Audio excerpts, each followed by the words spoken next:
Welkom by die Ligpunt Kerk podcast. As Ligpunt Gemeente is dit ons begeerte om God te verheerlik deur disippels te wees wat disippels maak en 'n kerk te wees wat kerke plant. Geniet hierdie week se preek.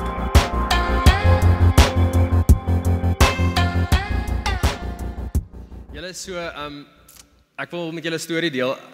Dis nou nie 'n baie, dis maar net 'n algemene storie, maar ons het 'n paar maande terug het ons bakkie verkoop. Ek het so 'n Nissan MP200 bakkietjie gehad wat ek as 'n student mee rondgery het en tot onlangs, en ons het besluit om dit te laat gaan. En dit was my eerste keer dat ek 'n kar moes soos verkoop. Dit was vir my baie groot ding. Ek het al die platforms gaan uitkyk. Ek het 'n klomp pryse vergelyk. En van die platforms was gewees plekke soos WeBuyCars, Wheelie, en ek dink was dit WeBuyWheels. En dit was vir my nogals, ek hou nogals van sulke goeder. So ek vat regtig my tyd met dit. En een ding wat ek opgetel het is dat daar's regtig op die oomblik hierdie beweging van we buy dit of we buy that. Dit begin by WeBuyCars en toe ewe skielik nou sien ek oral borde sit we buy bicycles, we buy pots. Dit is ewe skielik so 'n groot trend en dit is vir my nogals, dit het indruk op my gemaak hoe goed baie besighede geraak het om hulle teikenmark letterlik in hulle naam te sit. Ek dink back in the days, as jy terugkyk, dit sou nie gevlieg het nie. Dit sou half onprofessioneel voorgekom het, maar dit is asof hulle dit WeBuyCars. En ek meen as ek vir julle gaan vra, hoorie, wat doen WeBuyCars? Dan is dit baie maklik om te antwoord, wel hulle koop jou kar. Dis wat hulle wil hê. Hulle kondig dit op jacarande heeltyd af. Hulle het 'n liedjie wat hulle self vir jou sing daar om te sê hulle wil jou kar koop. Hulle voel amper ek moet nou my kar, hulle sing nou die liedjie, ek moet my kar nou verkoop aan hulle. So hulle teikenmark is baie duidelik. En ek het maar net gedink, soos wat ek nou die teks gekyk het. As ons sal vra, jy weet, wie is Jesus se teikenmark? Met ander woorde, wie is die mense vir wie Jesus aarde toe gekom het? Het ons so 'n duidelike prentjie in ons kop van dit as WeBuyCars? Is ons duidelik wat Jesus kom doen het en vir wie hy gekom het? I mean, dit is 'n belangrike vraag om te beantwoord, want dit beïnvloed uiteindelik waarmee ons as Christene besig is. Dit beïnvloed hoe ons lewens leef en dit beïnvloed met wie ons omgaan en met wie ons uiteindelik kommunikeer en vriende maak. So hierdie vraag het 'n groot impak op ons lewens as Christene. So as ek kyk na Israel, so in die tyd van Israel het die Jode en veral Israel en veral hulle godsdienstleiers het gedink dat Jesus se teikenmark iets spesifiek gaan wees. Hulle het gedink as Jesus aarde toe gaan kom, dan gaan hy vir 'n spesifiek groep mense kom. En hulle het gedink dit is die Jode. En nie net enige Jode nie, die Jode wat die wet onderhou het, die Jode wat tempel toe gegaan het, die Jode wat deel was van die, jy weet, ouens wat goeie Jode was. Spesifiek daai ouens. So as jy 'n goeie Jood was, as jy die wet onderhou het, as jy 'n goeie lewe geleef het, as jy verstaan dat as Jesus gaan aarde toe kom, dan gaan hy baie van jou hou. En jy gaan naby aan sy kringe wees. En ek dink die Fariseërs het veral gedink dat hulle gaan soos die sterre van die show wees. Hulle gaan Jesus se regterhand en linkerhand wees. En dit is heel moontlik dat hulle gedink het gaan gebeur as Jesus terug aarde toe kom. Maar en ek dink ons dink ook soms so. Ons dink hoe beter ons is in ons lewens, hoe meer hou God van ons, hoe meer guns kry ons van God af. En dit is baie subtiel. Daar is vanoggend 'n baie groot verrassing. En julle sal het nou opgetel het in die liedjies en wat julle al van die begin gesê het toe hy geleer het, maar toe Jesus aarde toe gekom het, toe was dit nie so nie. Toe was dit glad nie so nie. Vir wie hulle gedink het Jesus gaan kom, en vir wie Jesus toe in realiteit gekom het, was letterlik die teenoorgestelde. Vanoggend gaan ons daarom spesifiek sien, vir wie het Jesus toe aarde toe gekom? Vir wie het Jesus aarde toe gekom? So kyk asseblief saam met my na vers 13 tot 14 op julle teksblaadjies. Zak, ek hoop jy het een, ek sien my dogtertjie het jou teksblaadjie daar beet gehad. Ek gaan vir ons uit die NIV lees. Dis die Engelse een, maar julle het ook die Afrikaans by julle en die NIV is ook 'n opsie. Julle kan volg in wat se ook al vertaling julle wil. Maar die NIV lees vers 13 en 14 so. Once again, Jesus went out beside the lake. A large crowd came to him, and he began to teach them. As he walked along, he saw Levi, son of Alphaeus, sitting at the tax collector's booth. Follow me, Jesus told him. And Levi got up and followed him. So eerstens wat ons sien, Jesus is saam met hierdie groot groep mense. Daar het 'n groot groep mense vir Jesus begin volg. En dit is eintlik nogals belangrik om hier te weet wie daai groep mense was. Hierdie groep mense was eksklusief Jode gewees. En hierdie was nie net enige Jode nie. Hierdie was Jode wat geaanvaar was deur die algemene Joodse gemeenskap. Hierdie was Jode wat probeer het om die wet te onderhou, wat die tempelgoeders gedoen het. Hierdie was gesien as jou algemene goeie Jode.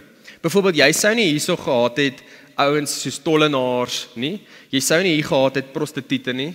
Jy sou nie melaatses in hierdie groep gehad het nie. Want hierdie groep mense en nog ander was heeltemal verwerp deur die Joodse gemeenskap gewees. En hierdie mense sou hulle self gesien het ook as nie goed genoeg vir jy weet die godsdienstige dinge van Israel en daai praktyk nie. So hierdie verwerpte sondaars sou nooit kon dink dat hulle ooit deel van Jesus se volgelinge kan wees nie. Want hulle het gevoel dat net soos die Joodse gemeenskap wat hulle verwerp God hulle ook. Dis wat hulle gedink het. Hulle het gedink God verwerp ook. Daarom toe Jesus verby Levi hierdie tollenaar loop, was dit regtig skokkend toe Jesus hom roep om hom te volg. En net om te verduidelik, tollenaars, want as ek dink aan 'n tollenaar, dink ek, ag ja, hulle was bad, maar hulle was nie so sleg nie. Tollenaars was deur die Joodse gemeenskap as totaal en al verval en korrup beskou. En ek wil hierdie woord gebruik, dit is 'n kragtige woord, maar die Joodse gemeenskap het die tollenaars regtig gehaat. Hulle het hulle gehaat. En daar was 3 redes hiervoor. Hier is die 3 redes hoekom die tollenaars gehaat was en as onrein en gevalle beskou was. Die eerste punt is, hulle het hulle eie mense, die Jode, verraai, deurdat hulle het nou vir die Romeine belasting inbetaal. So Israel was in daardie stadium besit deur die Romeinse regering. En hulle het belasting van hulle eie mense gevat en vir die Romeinse regering gegee.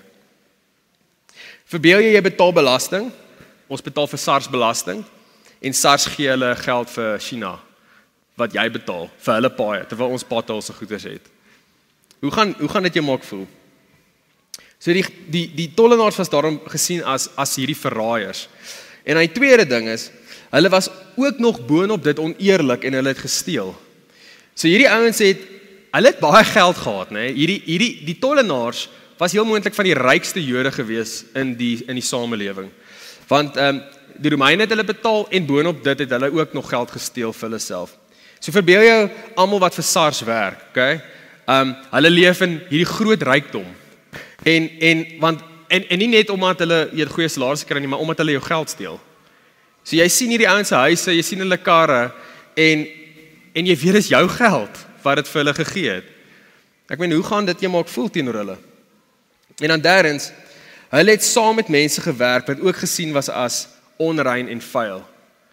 Dit is asof hulle eie groepie gehad het, die tollenaars, wat almal verwerp was. Hulle was gesien as vuil en onrein en heilig. Toe ek op skool was daar, en ek weet nie of nog vandag soos dalk is die kinders baie beter vandag, maar ons het ons rokersgroepie gehad, en hulle het hulle trappe so op die kant van die skool gehad, en dit was soos daai area wat jy gaan nie daar verby nie. Jy stap eerder aan die ander kant om. Ek weet nie hoekom as ek net terugdink, maar hulle was soos daai groepie, baie nog erger, maar dit was soos daai groepie gewees. En dis hoe hulle gesien was. So kyk wat doen Jesus nou. Jesus wat Levi roep, is om die verwerpte sondaar in te sluit. Niemand anders roep Jesus so direk om hom te volg as die verwerpte sondaar nie. En let op, Jesus roep hom by beide sy naam, so hy noem hom Levi, en hy noem hom ook by sy pa se naam. Hoekom doen hy dit? Wel, Jesus wil vir ons 'n punt hierso maak. Hy wil die punt maak, hy ken vir Levi. Hy ken hom baie, baie, baie goed. Hy ken sy familielyn. Hy ken sy voorvaders. Hy weet waarvandaan Levi kom. Hy ken al Levi se sondes, en nie net sy sondes, nie sy voorvaders se sondes, sy pa se sondes. Hy ken hom. Hy ken hom in en uit. Hy sien Levi se lewe soos 'n oopboek met al sy sonde, en dan gaan hy en dan kies hy vir Levi, en hy roep hom om hom te volg. Levi moes nie eers sy lewe bymekaar kry en sy lewe uitsorteer nie, voordat Jesus hom geroep het nie. Jesus het nie vir hom gesê, "Jesus Leefie, ek sien, ja, jy het nou begin jou lewe bymekaar kry, ons sien jy is meer eerlik." Nee, hy het hom geroep net soos wat hy is. Dink gou hoe moes Leefie voel. Hy het nooit gedink dat hy enigstens 'n kans sal hê om 'n verhouding met God te hê nie.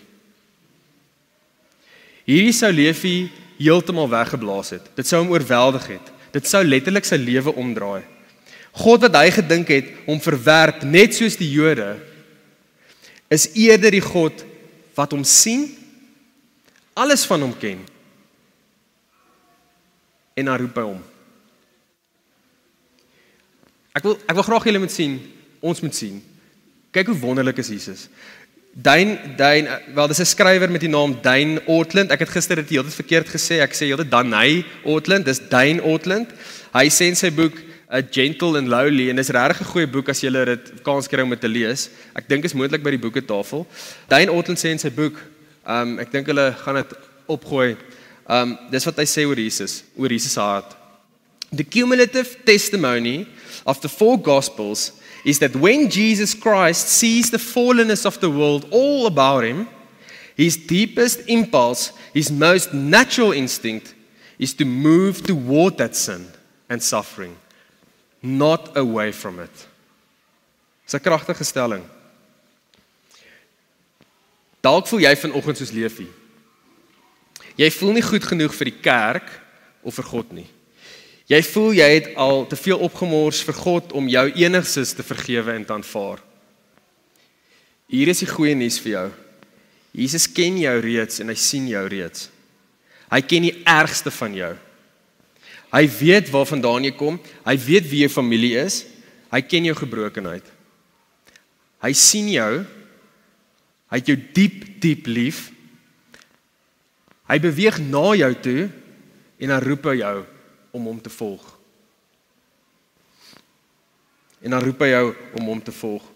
Jou hele lewe is 'n oop boek vir Jesus.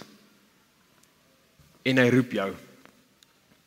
As ons besef hoe Jesus ons aanvaar en roep na hom, met al ons sonde, met al ons gebrokenheid, met al die goeders wat ons wegsteek, verander.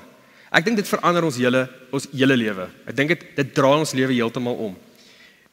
Hoe draai dit jou lewe om? Wel, jy hoef nie meer voor te gee nie. Jy hoef nie meer weg te steek nie. Jy hoef nie meer 'n masker te dra nie. Jy hoef nie meer in die kettinge van jou eie skuld en skaamte te leef nie. Jy hoef nie meer te leef soos 'n verwerpte nie. Of in 'n vrees om verwerp te word nie. Want Jesus ken jou en hy sien jou en hy roep jou om hom te volg. Sien, hierdie is wat jou vry maak. Hierdie is ware vryheid. 'n ander ding wat ek regtig dink ons osself hier as kerk kan afvra, is die volgende. Kom ons sê 'n nie-Christen besoek ons. As 'n nie-Christen ons kom besoek, wat ervaar hy? Wat ervaar hy as hy so tussen ons hier so rond beweeg? Ervaar hy dieselfde as Leefie? As hy inkom, voel en beleef hy 'n gemeenskap wat te goed is vir hom en te uitgesorteer is vir hom? Voel hy verwerp dalk? En voel hy pas nie in nie? Want vriende, as dit waar is van ons, dan is ons die Joodse gehoor.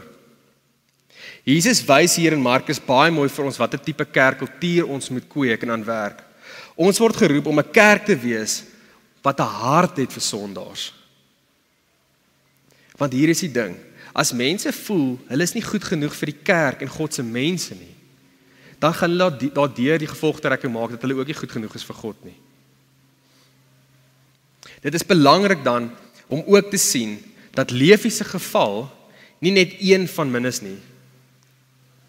Hierdie is nie nie 'n impulsiewe goeie daad van Jesus wat hy net gou hier doen. O, daar's Leefie, hy sukkel, kom ons kry hom gou in nie. Jesus doen baie meer as dit. Hy doen baie meer as dit. Kyk asseblief saam met my na vers 15 op julle teksblaadjies of in julle Bybel. Vers 15 sê die volgende, hier's wat dit sê.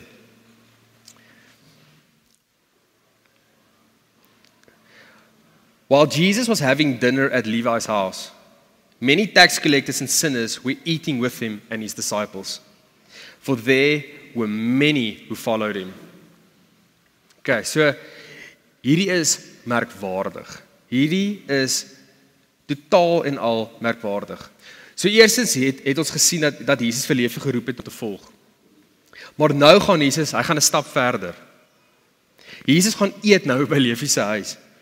Saam met ander tollenaars en sondaars. En hierdie mense was heel moontlik sy vriende. Dit was sy tollenaar maats gewees. En wat ook 'n ander sondaars te was. Ouens wat nie aanvaar was deur die Joodse gemeenskap nie. So hierdie was ouens wat verwerp was, wat gesien was as onheilig en onrein. Maar nou gaan Jesus 'n stap verder. Hierdie groep was 'n verwerpte groep. En ek wil graag hê ons moet sien en begryp wat Jesus hier doen. As Jesus net vir Levi geroep het om hom te volg, dan kon dit maklik gesien gewees het dat dis asof hy 'n onpersoonlike volgeling van Levi maak. Asof hy, Levi, jy kan my roep, jy kan my volg, maar jy weet, ek is al voor, jy gaan agter wees, maar kom, kyk wat ek doen, kom, ek bring jou in 'n beter lewe in. Maar wanneer jy by iemand gaan eet, en spesifiek by hulle huis, in daardie tyd, maar ek dink is selfs nou so, dan is dit 'n manier om te wys dat jy intentioneel verhouding met daardie persoon wil bou. Jy wil hulle nooi om deel van jou lewe te wees en jy wil deel van hulle lewe wees. Byvoorbeeld, dis interessant, so ek en my vrou Hannah, ons het in lockdown, ons het 'n paar nuwe vriende gemaak en ons is so bly daarvoor en so dankbaar daarvoor en ek wonder dalk is dit omdat in lockdown jy weet mense sien minder mense, so jy's meer honger om vriende te maak, jy's meer honger om mense te sien dalk, maar die Here was so goed vir ons het 'n paar nuwe vriende gemaak en een van die goed wat ons soos wat ons hulle ontmoet het, wat ons oor gepraat het was, hoorie, kom ons nooi hulle oor vir ete. Dit sal so lekker wees om hulle by ons huis te en om saam met hulle te eet. En hoekom doen ons dit? Want ek meen jy sal nie iemand oornooi vir ete as jy nie vriende wil raak met die mense nie. Mens nooi mense oor want jy het 'n hoop dat daar 'n verhouding daar sal uitkom. Dat daar 'n dieper vriendskap sal groei deur dit. Jy hoop jy gaan 'n maat maak, vriende maak. Dis hoekom mense oornooi as jy vir ete, en spesifiek vir ete, gewoonlik. Daar's 'n bedoeling om vriende te raak. So wat doen Jesus hier? Jesus wys vir Levi en sy tollenaar vriende, en die sondaars, die ander sondaars wat daar is, dat hy hulle nie net roep om hom te volg nie, hy wil 'n verhouding met hulle hê. Jesus wil hê dat hulle deel van sy lewe moet raak, en hy wil deel van hulle lewe wees. Hier is 'n wonderlike ding van Jesus. Ons het baie leiers in hierdie wêreld, nê. En hulle het hulle volgers. Maar hulle het nooit eintlik 'n persoonlike verhouding met hulle volgers nie. Dalk met so 'n paar van hulle, maar nie oor die algemeen nie. Maar Jesus is 'n leier wat met elkeen van sy volgers 'n persoonlike diep verhouding het. En hy wil dit hê. Om Jesus te volg is nie iets wat ons onpersoonlik van hom doen nie. Ons doen dit in verhouding met hom. Om Jesus te volg gebeur in verhouding met hom.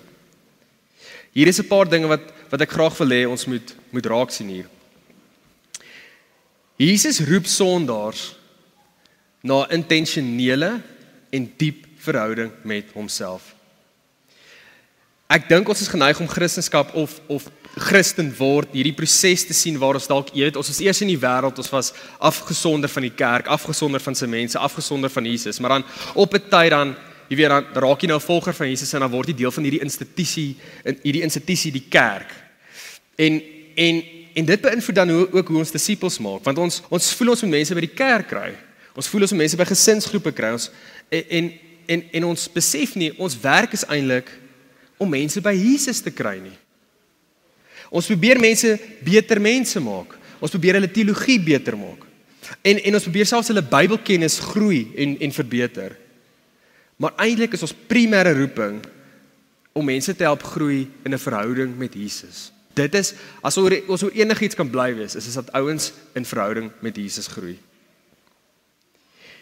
Die tweede ding wat ek graag wil hê ons moet raak sien is, Jesus is nie bang vir sondaars en hulle sonde nie.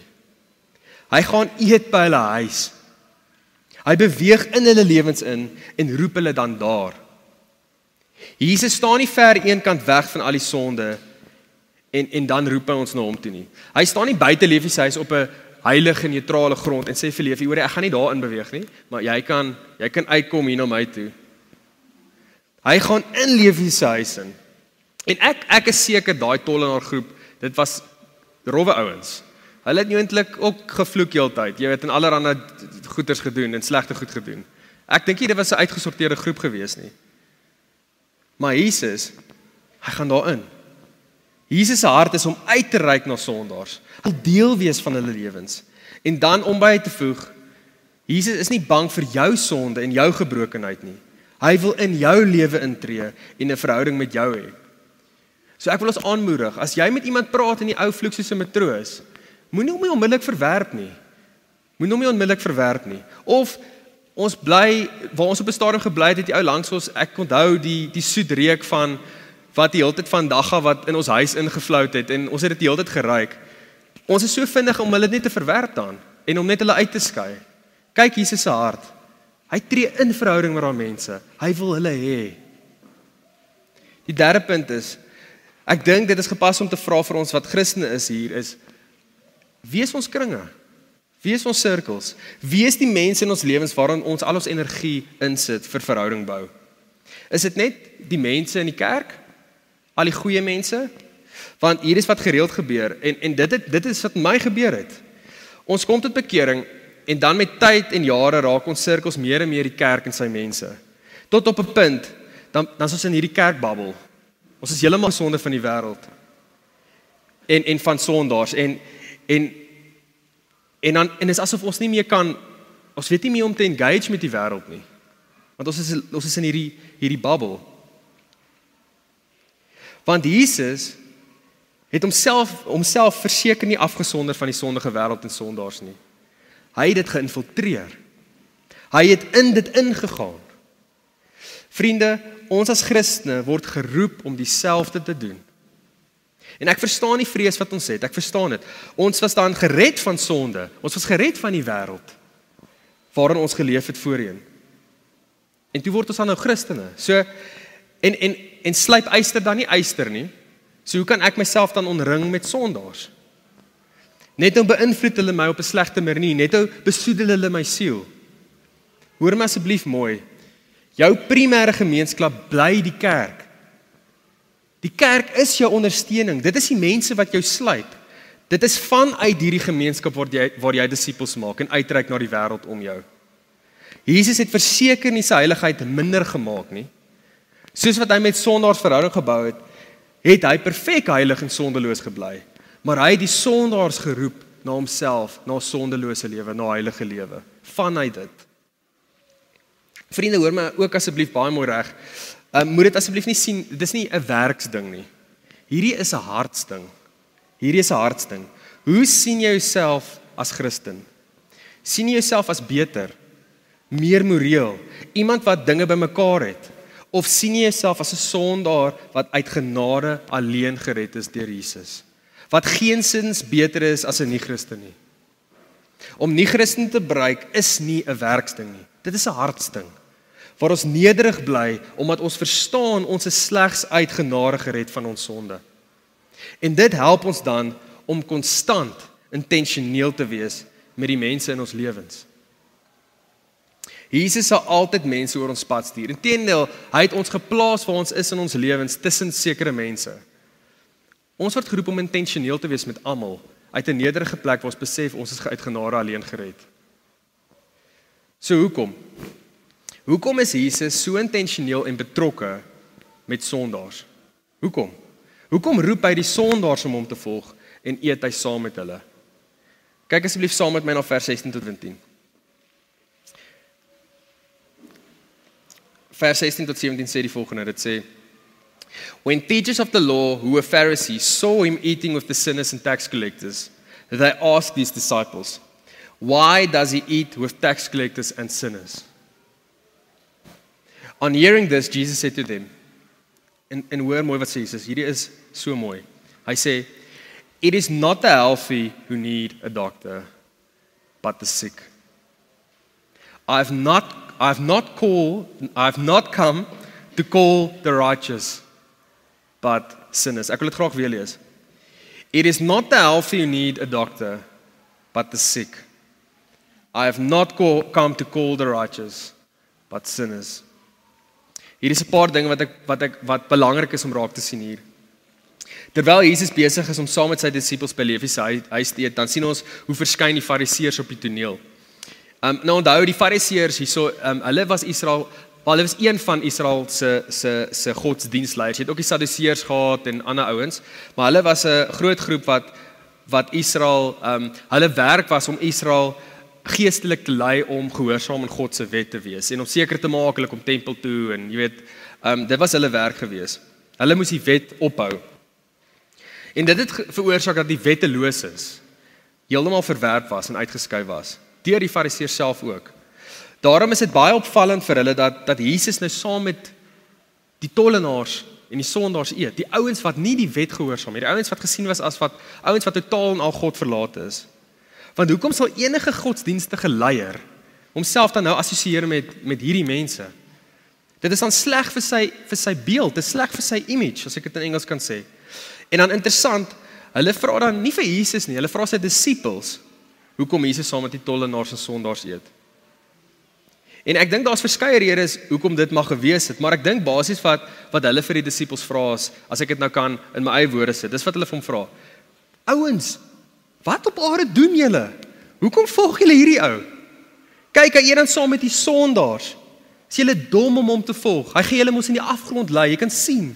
Hy is nie besig om julle na 'n beter lewe te lei nie. Hy trek julle nou in na die sondaars toe. Waarmee is julle besig?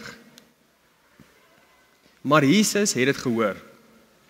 En hoor sy antwoord, en ons het dit gelees. Hy sê, "It is not the healthy who need a doctor, but it's the sick who needs a doctor. I have not come to call the righteous, but sinners." Vriende, ek hoop julle sien dit. Die rede hoekom Jesus sy hele bediening konstant tussen die grootste van sondaars was in daai samelewing, want is omdat hy is die genesing vir hulle. Hy het gekom om hulle te genees. En hy is die genesing vir hulle. Hoor my asseblief mooi vriende, dit beteken ook nie daar is geregtige mense in die wêreld en dan ook sondige mense nie. Dit klink of mense skeiding nou maak. Daar is geregtige mense en daar sondige mense. Ek is nie besig om enige van ons af te sonder van die sondaars nie. Die Bybel maak op verskeie plekke die punt, ons almal is sondaars. Op verskeie plekke maak die Bybel die punt dat ons almal is sondaars. Ons almal is die siek man. Kyk wat sê Dawid in Psalm 14 vers 1 tot 3 en hulle gaan dit hier opgooi. Ek lees dit ook uit die NIV uit. Paulus sê amper dieselfde ook in Romeine, maar ek wou dit graag uit die Ou Testament vir ons lees. So hier's wat Dawid sê. The fool says in his heart, there is no God. They are corrupt, their deeds are vile, there is no one who does good. The Lord looks down from heaven on all mankind to see if there are any who understand, any who seek God.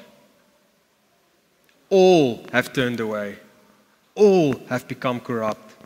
There is no one who does good, not even one. En Paulus in Romeine sê weer dieselfde ding. So, as almal sondaars is, hoekom sal Jesus vir die Fariseërs noem dat hy gekom het vir die sondaars en nie vir die geregtiges nie?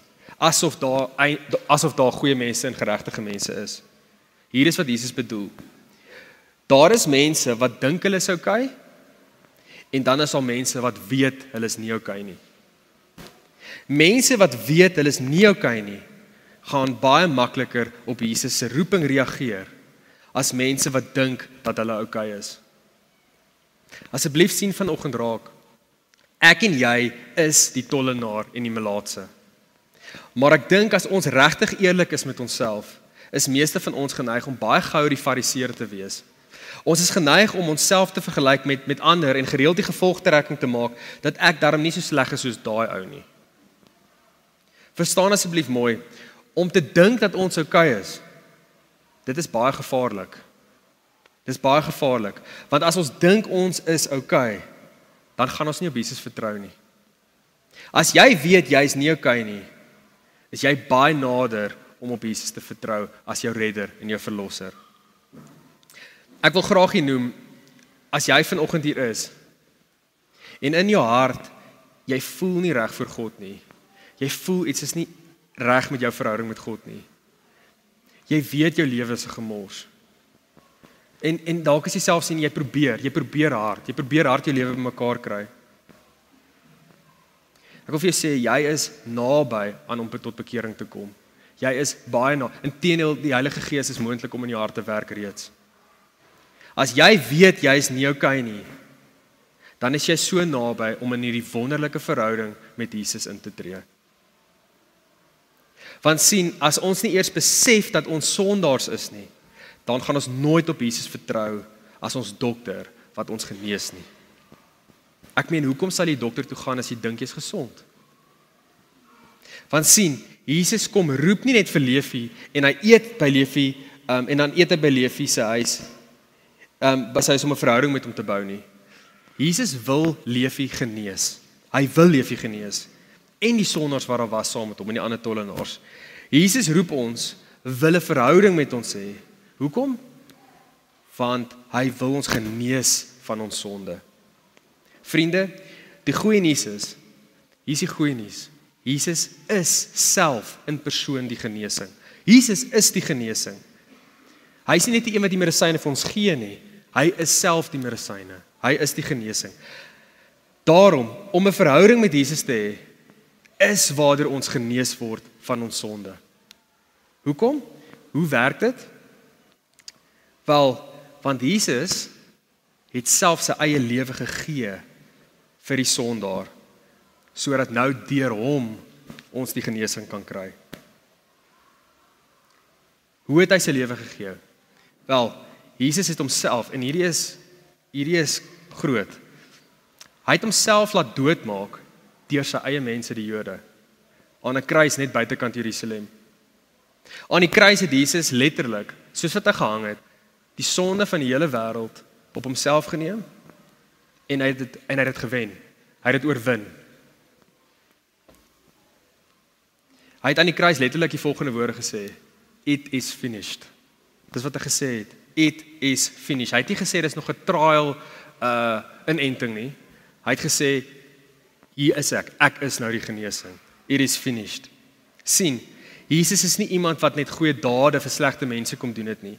Hy is nie hierdie wonderlike ou wat saam met die sondaars geëet het en hulle geroep het om hom te volg nie. Jesus gee sy lewe vir die sondaar, sodat ons nou deur Jesus gered en genees kan word van sonde. So vriende, ek wil hier baie graag vra, het jy 'n persoonlike verhouding met Jesus? Het jy 'n persoonlike verhouding met Jesus? Ken jy hom? Asseblief sien die volgende. Om goeie teologiese kennis te hê, gaan jou nie genees nie. Om 'n goeie persoon te wees, gaan jou nie genees nie. Om gereeld te bid selfs en jou Bybel gereeld te lees en om gereeld kerk toe te gaan en gesinsgroep toe te gaan, dit is nie die goed wat jou gaan genees nie. Maar om 'n intentionele verhouding met Jesus te hê, dit is wat jou gaan genees. Want Jesus in persoon is die genesing. En ek bedoel nie dat om te bid, Bybel te lees, gesinsgroep by die kerk, dit is goeie dinge, dit is wonderlike dinge, want dit is wat Jesus vir ons gegee het om in verhouding met hom te kan groei. Maar hierdie dinge word gou godsdienstdinge in plaas van dinge wat gesentreerd is om 'n persoonlike verhouding met Jesus. Ons kan baie maklik met kerkdinge besig wees en selfs al die regte dinge sê. Ek kan hier staan en preek en my verhouding met Jesus is nie lekker nie. Ons kan vinnig afsonderlik van Jesus leef met al die regte goed besig wees. Ek wil vanoggend graag afsluit met die volgende vraag. Christen, besef jy is 'n sondaar gered uit genade deur Jesus? Jy is nie beter as enige iemand nie. Dit is uit hierdie nederige plek waar ons lewe doen in 'n gebroke en gevalle wêreld. Waar ons geroep word om intentioneel te wees om die evangelie te verkondig en te versprei met alle mense. As jy vanoggend hier is en jy assosieer jouself regtig sterk met Leefie, wil ek baie graag hê jy moet sien en verstaan. Jesus het juis gekom vir jou. Jy hoef niks aan hom te bewys of iets aan enige iemand te bewys sodat hy jou kan aanvaar nie. Hy roep jou vanoggend om hom te volg en 'n verhouding met hom te hê. Want hy wil jou genees en hy wil jou lewe totaal en al omdraai. Vriende, kom ons bid saam. Vader, dankie vir Markus 2 vers 13 tot 17. Here, dankie dat U U is so goed, Here. U is so goed vir ons, Here. Dankie dat U gekom het vir die sondaar. Dankie dat ons kan oorgee, Here, wetende dat niks wat ons kan doen, kan ons genees nie. Maar 'n verhouding met Jesus is wat ons genees. Here, help ons om in hierdie verhouding in te tree. Help ons om, soos wat U ons roep om U te volg, dat ons sal hoor en luister, Here. As ons harte dalk, Here, voel ons het die morele hoëgrond, Here, ons voel beter, baie subtiel, Here, wil ek vra dat U ons harte sal help om te verstaan dat ons uit genade alleen gered is van ons sonde. En niks wat ons gedoen het, maak ons beter nie. Dis net U genade, Here. Here, help ons asseblief om uit te reik na nuwe mense, na nie Christene. Here, help ons om in die wêreld in te gaan met hierdie goeie nuus van die evangelie, Here, van Jesus, Here. U is goed vir ons, Here. En dankie dat U in Markus 2 vers 13 tot 17 vir ons wys hoe goed U werklik is. Bid dit in Jesus se naam. Amen. Vir meer inligting oor Lig.Kerk, besoek gerus ons webwerf op www.lig.com of kontak ons gerus by info@lig.com.